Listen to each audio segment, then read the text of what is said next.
అక్రమంగా టపాసుల విక్రయాలు జరుగుతున్నా లేదా ప్రమాదం చోటు చేసుకున్న వెంటనే డయల్ 112 లేదా 100 ద్వారా పోలీసులకు సమాచారం ఇవ్వాలని కర్నూలు జిల్లా ఎస్పీ విక్రాంత్ పాటిల్ ప్రజలకు కోరారు.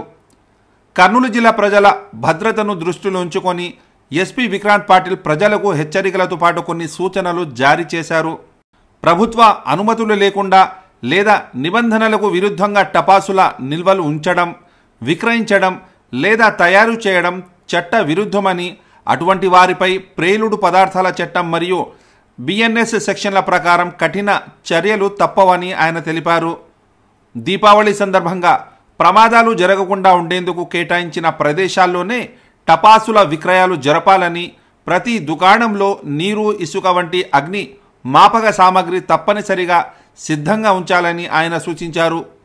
చిన్నపిల్లలను టపాసుల విక్రయాల్లో పాల్గొనివ్వకూడదని, లైసెన్స్ కలిగిన వ్యాపారులు మాత్రమే విక్రయాలు చేయాలని వారు సూచించారు.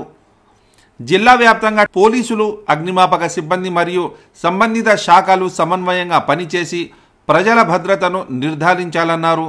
టపాసులు కాల్చేటప్పుడు ప్రత్యేక జాగ్రత్తలు తీసుకోవాలని వారు కోరారు. ముఖ్యంగా చిన్నపిల్లల పట్ల తల్లిదండ్రులు అప్రమత్తంగా ఉండాలని వారు సూచించారు.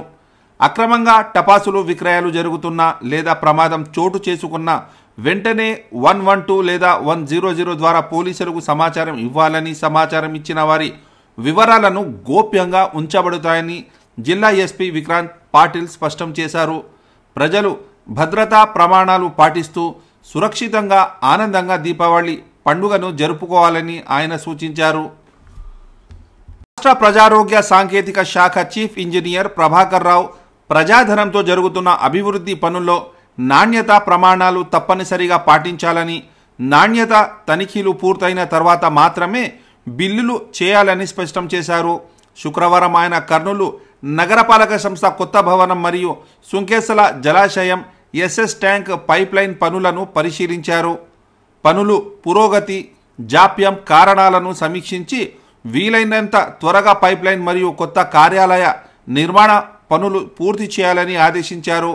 ఇదే సందర్భంలో ప్రతి నెల 3వ శనివారం నిర్వహించే స్వచ్ఛాంధ్ర స్వర్ణాంధ్ర కార్యక్రమంలో భాగంగా రేపు ఉదయం 8 గంటలకు కలెక్టరేట్ నుండి రాజ్విహార్ వరకు క్లీన్ ఎయిర్ అనే అంశంపై సైకిల్ ర్యాలీ నిర్వహించినట్లు అధికారులు తెలిపారు.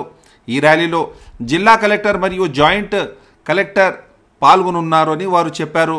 నగర ప్రజలు, యువత, విద్యార్థులు సైకిళ్లతో పాల్గొని స్వచ్ఛమైన గాలి కోసం అవగాహన కల్పించే ఈ స్ఫూర్తిదాయక కార్యక్రమాన్ని విజయవంతం చేయాలని అధికారులు కోరారు.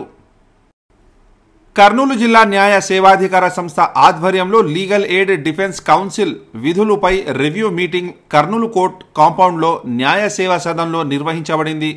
ఈ సమావేశంలో జిల్లా న్యాయ సేవాధికార సంస్థ చైర్మన్ కమ్ జిల్లా ప్రధాన న్యాయమూర్తి జి కబర్తి సూచనల మేరకు సంస్థ secretary cum senior civil judge B Leela Venkataseshadri గారి ఆధ్వర్యంలో జరిగింది. ఈ సందర్భంగా లీలా వెంకటశేషాద్రి మాట్లాడుతూ లీగల్ ఎయిడ్ డిఫెన్స్ కౌన్సిల్ విధులు, చట్టపరమైన సలహాలు, జైలు సందర్శనలు, కేసుల వివరాలు, పరిష్కార ప్రక్రియ తదితర అంశాలపై సమగ్ర వివరణ ఇచ్చారు.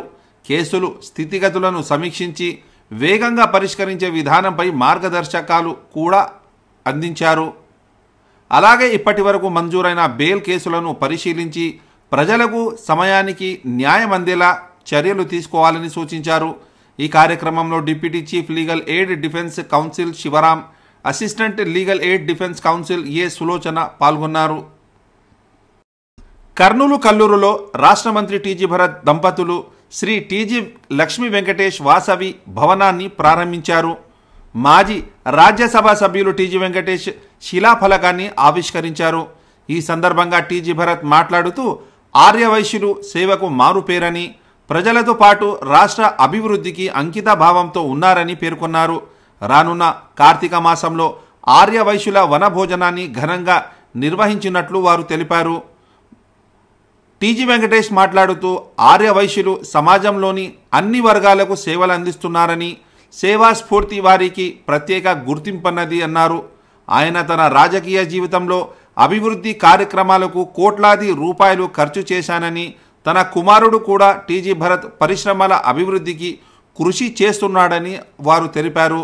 కల్లూరు వాసవి సేవా ట్రస్ట్ చైర్మన్ చిలకమూరు రాజశేఖర్ మాట్లాడుతూ టీజీ వెంకటేష్ మరియు టీజీ భరత్ సహకారంతో వాసవి భవన్ మరియు మహిళా శిక్షణ కేంద్రం నిర్మించగలిగామని తెలిపారు. అనంతరం మంత్రి టీజీ భరత్, టీజీ వెంకటేష్లను వారందరూ ఘనంగా సన్మానించారు. మెడిరియన్ పట్టణ ప్రాథమిక ఆరోగ్య కేంద్రంలో అంతర్జాతీయ బాలికా దినోత్సవం సందర్భంగా అవగాహన సమావేశం నిర్వహించారు. ఈ కార్యక్రమానికి పిఎన్డిటి నోడల్ అధికారి డాక్టర్ ఉమా ప్రధాన అతిథిగా హాజరయ్యారు.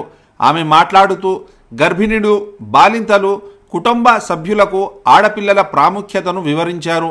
ఆడపిల్లల జననం శాతం తగ్గిపోవడం ఆందోళనకరమని, ప్రతి ఆడబిడ్డ కుటుంబానికి ఆణిముత్యమని, వారిని రక్షించి ప్రోత్సహించాలని ఆమె కోరారు. మాస్ మీడియా అధికారి ప్రకాష్ రాజ్ మాట్లాడుతూ గర్భస్థ పూర్వ మరియు గర్భస్థ పిండ నిషేధ చట్టం నిబంధనలను వివరించారు. సమాజంలో స్త్రీ పురుషులు సమానమని, ఎలాంటి వివక్ష చూపరాదని ఆయన పిలుపునిచ్చారు.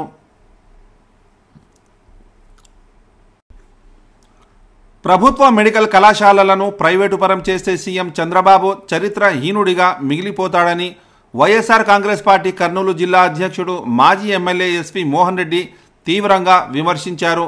ప్రభుత్వ మెడికల్ కళాశాలలను కాపాడుకునేందుకు కర్నూలు నియోజకవర్గంలోని విస్తృత స్థాయి సమావేశం నిర్వహించారు. ఈ సందర్భంగా ఎస్వి మోహన్ రెడ్డి మాట్లాడుతూ చంద్రబాబు కూటమి ప్రభుత్వం ప్రజలను మోసం చేస్తోందని, ప్రభుత్వ మెడికల్ కళాశాలలను ప్రైవేటు చేతుల్లోకి వెళ్లకుండా కోటి సంతకాల సేకరణ కార్యక్రమాన్ని చేపట్టాలని పిలుపునిచ్చారు. పీపీపీ విధానం ద్వారా 12 ప్రభుత్వ మెడికల్ కళాశాలలను బినామీల ద్వారా స్వాధీనం చేసుకునే యత్నం చేస్తున్నారని ఆయన ఆరోపించారు. గ్రామ స్థాయి నుండి జిల్లా స్థాయి వరకు సంతకాల సేకరణ కార్యక్రమం ప్రారంభమైందని, త్వరలోనే రాష్ట్ర గవర్నర్ దృష్టికి ఈ అంశాన్ని తీసుకువెళ్లి ప్రైవేటీకరణను అడ్డుకుంటామని మోహన్ రెడ్డి తెలిపారు. అహ్మద్ అలీ ఖాన్ మాట్లాడుతూ ప్రజలందరూ కోటి సంతకాల సేకరణ కార్యక్రమంలో చురుకుగా పాల్గొని ప్రభుత్వ మెడికల్ కళాశాలలను రక్షించాలన్నారు. ఈ సమావేశంలో వైఎస్ఆర్ కాంగ్రెస్ పార్టీ రాష్ట్ర మహిళా వర్కింగ్ ప్రెసిడెంట్ ఎస్వి విజయ మనోహరితో పాటు ఇతరులు పాల్గొన్నారు.